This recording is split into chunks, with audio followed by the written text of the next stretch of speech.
Can we finally just be honest, y'all?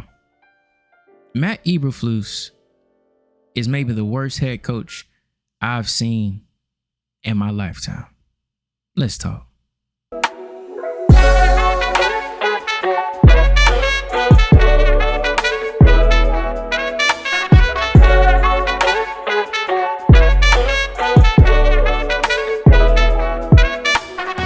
What's good, y'all? This your boy Woke, back with another video today.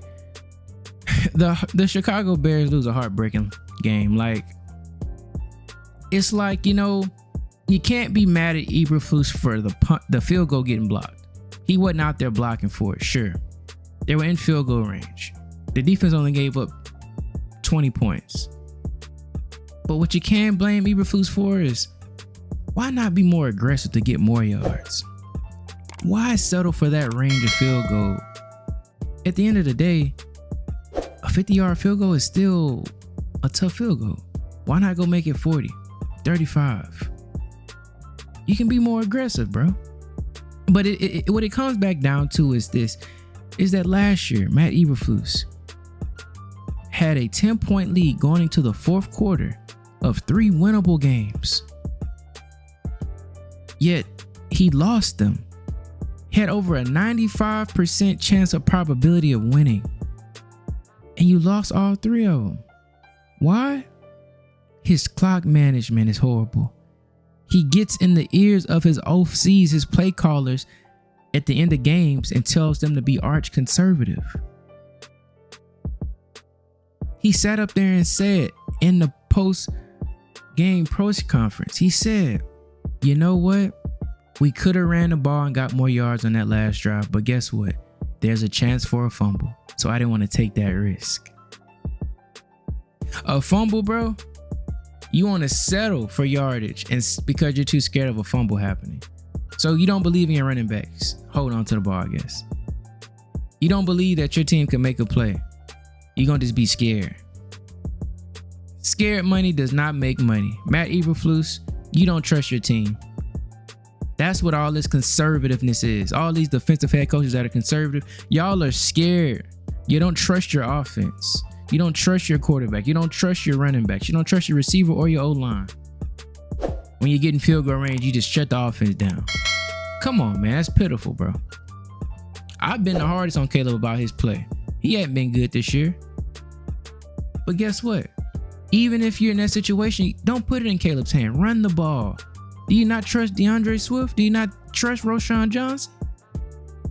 They've been good the whole season. Well, I mean, DeAndre Swift was struggling early on, but he's been way better now. He's been the best player on the offense the whole season. Roschon, a consistent, solid running back that does everything right for the most part, man. Like, you don't trust those guys to go get a couple more yards to help this field goal out? You don't trust your O-line? I thought you had big Poles up in there, huh? The O-line guru, Ryan Poles and Ian Cunningham. You don't trust them guys to open up a hole to go get some more yards? When you coach scared, you lose.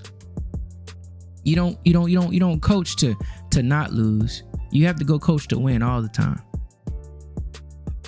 Of course, down and distance, time and place for everything. But come on, man.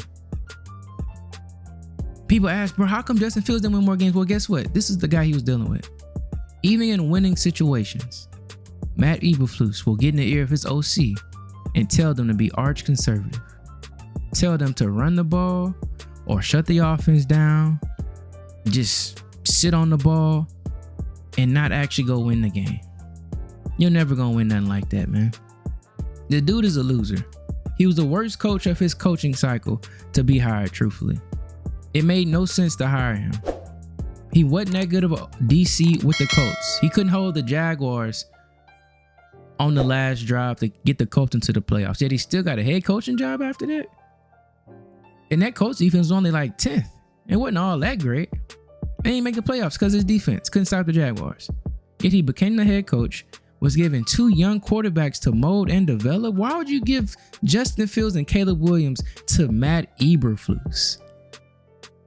That's disgusting. That's horrible. And not only that, you know his mentality. If you all don't know what Matt Eberflus' rule is that he told Justin Fields, and he probably told Caleb Williams, the 200 rule, the 200 club as they call it. 2 touchdowns, 0 sacks, 0 interceptions, or 0 turnovers, including fumbles. That's all they want from his quarterbacks. 2 touchdowns, 0 turnovers, 0 sacks. If you give them that, you're good to go. Nothing else. Nothing. No eliteness. No greatness. Just a little game manager game, and you're good to go in his book. You don't give that kind of guy young quarterbacks. You go give them guys vets that are already great, so they can't tell them nothing. They got trust in them. Same situation with Mike Tomlin right now, right? Despite Justin Fields playing much better, actually playing top 10, top 15 ball while he started, he still had the offense in conservative mode. Still didn't trust Justin Fields, despite all the good Justin did when he started. 4-2, should have been 5-1, right? But guess what? When Russ gets in there, okay, well, I trust you, man. Go do you. Because these old defensive head coaches, they just trust old quarterbacks. They don't trust young people. They don't trust young quarterbacks that are exciting, that can make plays happen. They don't like variance. They don't like things that they can't control. Control freaks. They want everything simple, easy, consistent, coordinated.